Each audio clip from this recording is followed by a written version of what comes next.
Welcome to another installment of EBC Sports International. Here's what we have for this week. UFC Fight Night returns to Tampa. Leonard returns to Canada for NBA preseason action in Vancouver. Vegas Golden Knights take on Ottawa Senators. Figure skaters rock the rink in Canada. And legendary boxer Muhammad Ali serves as inspiration in New York. Hello everyone, this is Michael Hudson. And this is Friend Elfa Heron. Bringing you sports stories from around the globe.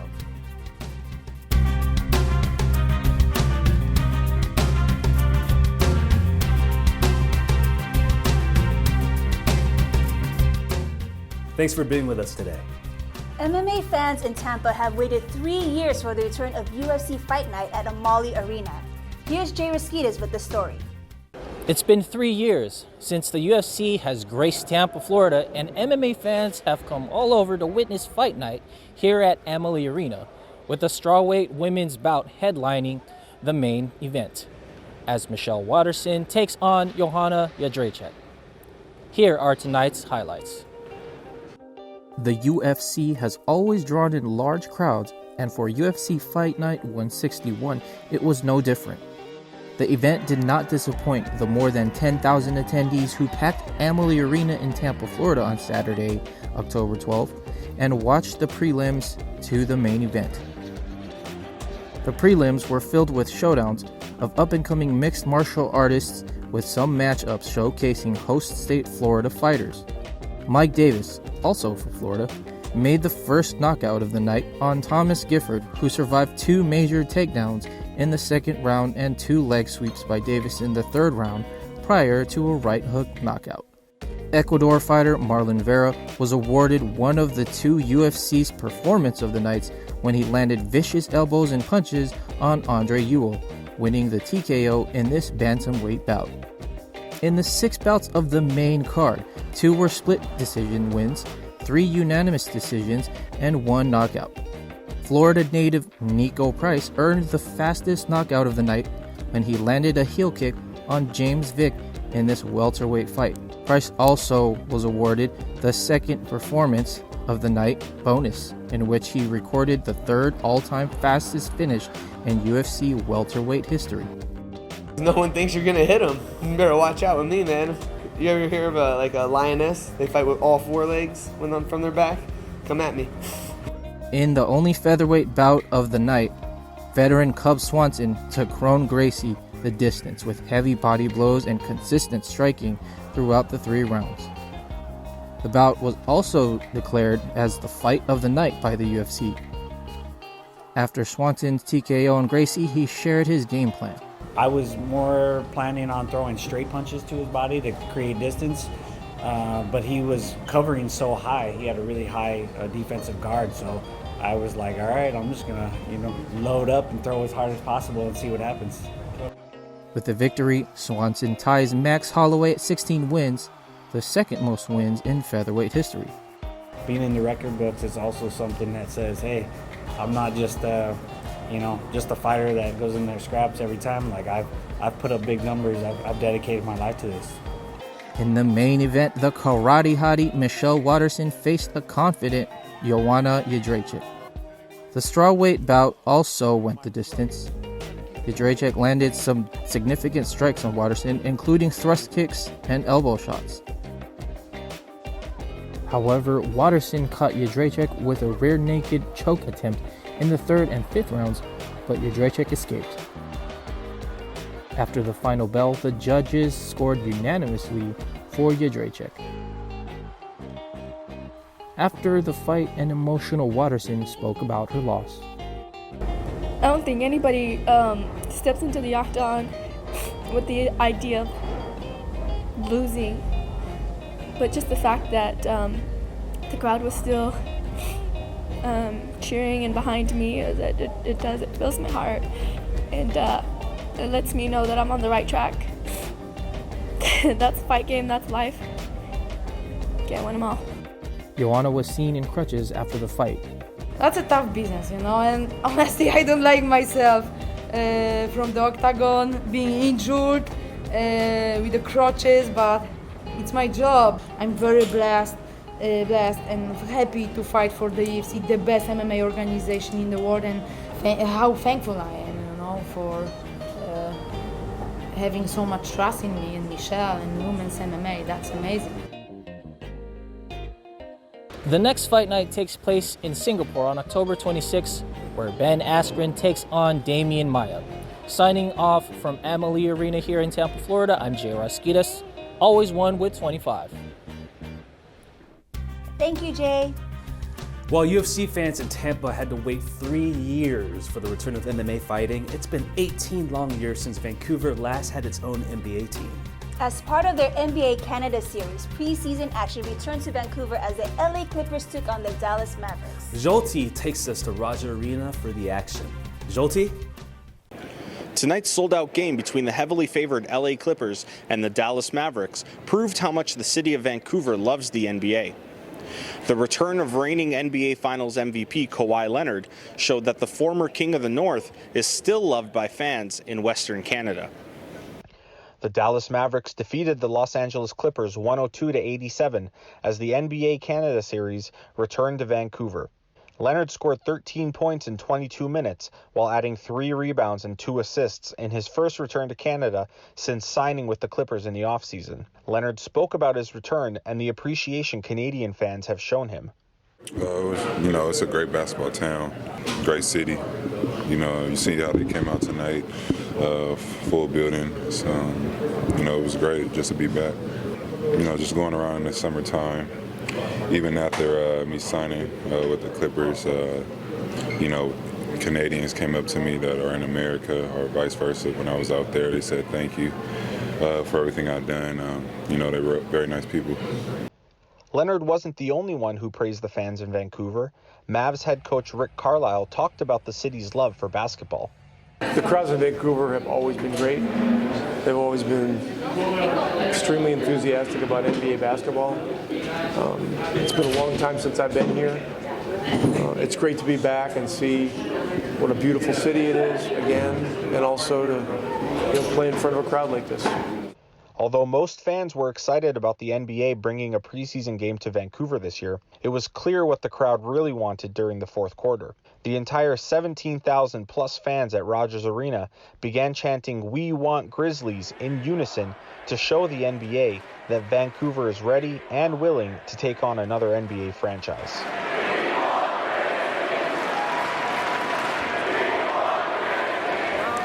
Although this was only a tune-up game for the regular season, both teams played hard and did not want to give up an easy victory. The Clippers will open their regular season on the 22nd against the crosstown rival Lakers, while the Mavs host the Wizards on the 23rd. Jolty Horvath, Eagle News, 1 with 25. Thanks, Jolty. With the Raptors winning the NBA championship this past season, hopefully the NBA will consider bringing a team back to Vancouver. When we return, Vegas Golden Knights take on Ottawa Senators. figure skaters rock the rink in Canada. And legendary boxer Muhammad Ali serves as inspiration in New York. EBC Sports International will be back in a moment.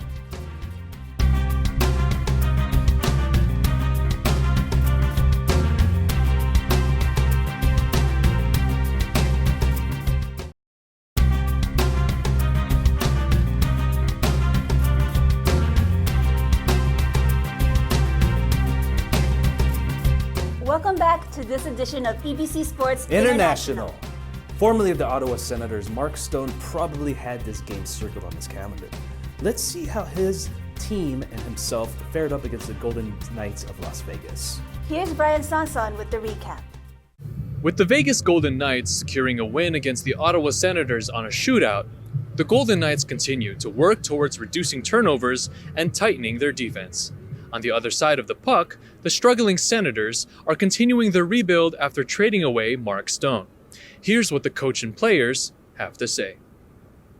Well, this team's a better team than what their record is. They work hard, they compete hard, they battle hard every night. They're trying to earn respect, and they got a good coach over there. He's a good guy, and he works them every day. And so they come to the rink ready to play, and they play a good, solid, hard game. So they're going to have they're going to be a top out wherever they play this season. And for us, we got to get better. We got to get better in our D zone. We got to get more efficient in their breakouts, and it'll get better. But so far, it has been great.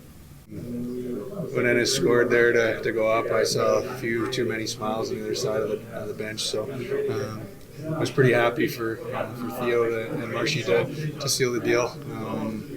I didn't want to lose that game, being honest.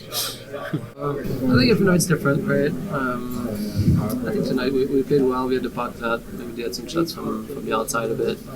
But I think there's no easy nights, right? Every team's good. All of us, every night's a different challenge. Like they created tonight. Younger team, but they play hard. They skate fast, right? I'm just trying to do my job. From the Las Vegas Bureau, I am Brian Sanson, always one with 25. Thanks, Brian. From brute force to poetry in motion, let's stay on the ice for figure skating. Here's Canadian correspondent Casey Javier with a story. Casey? Nostalgia was the theme of the night as legendary Canadian figure skaters took to the ice and dazzled the crowd with their moves. Every emotion came to the forefront as the show took fans on a journey through the decades. The evening began with Canadian Hall of Famer and two-time Olympic silver medalist Elvis Stojko with an appealing rock number that brought the crowd back to the 90s. Olympic gold medalist Caitlin Osmond and Patrick Chan continued the show, performing their own individual routines that represented the early 2000s. Finishing off the show were ice dancing power couple Tessa Virtue and Scott Moyer with a crowd-pleasing program that showcased their powerful chemistry on ice. The two-time Olympic gold medalists are set to retire from the sport after skating for 22 years together. Rock the Rink brought fans through the years of Canadian figure skating dominance through every emotion. The show will continue to tour in various cities across Canada until November 23rd. Casey Javier, Eagle News, 1 with 25. Thank you, Casey. Service to others is the rent you pay for your room here on Earth. Poignant words by legendary boxer Muhammad Ali. These words serve as inspiration to rock boxing owner and trainer Dominic Arioli. Abigail Dumlau brings us the story. The greatest boxing champion served as an inspirational mentor to rock boxing owner and trainer Dominic Arioli when a joking wish to have the legendary Muhammad Ali come to his children's school came true back in 1994.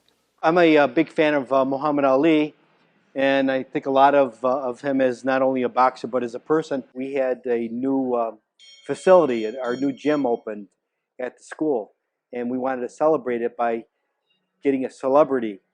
So they asked me who I would like to have come, and I said, kiddingly, Muhammad Ali. So we wrote a letter to him, and he answered it, and he came back in 1994 to the school and watched my kids box. But one of the things he did for me as a coach, he came up to me and he grabbed me by the collar and he says, "You're the coach, right?" I go, "Yes." And he says, "Don't screw it up," which meant a lot to me. That meant that I've got a lot of responsibility as a coach.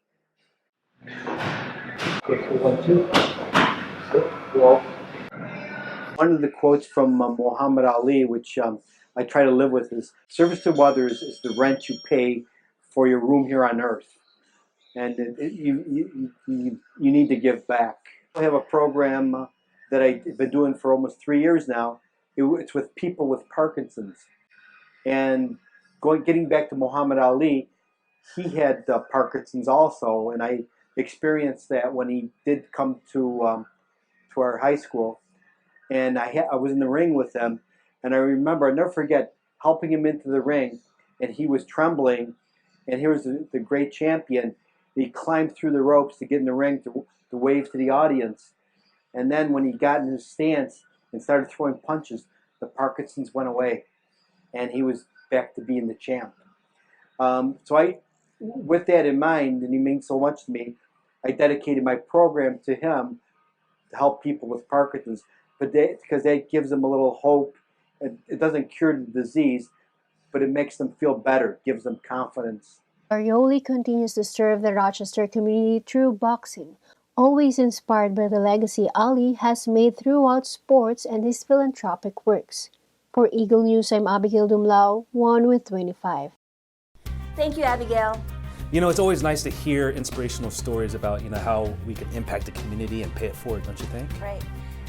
Unfortunately, that's all we have for this week's installment of EBC Sports International. Be sure to join us for the next episode.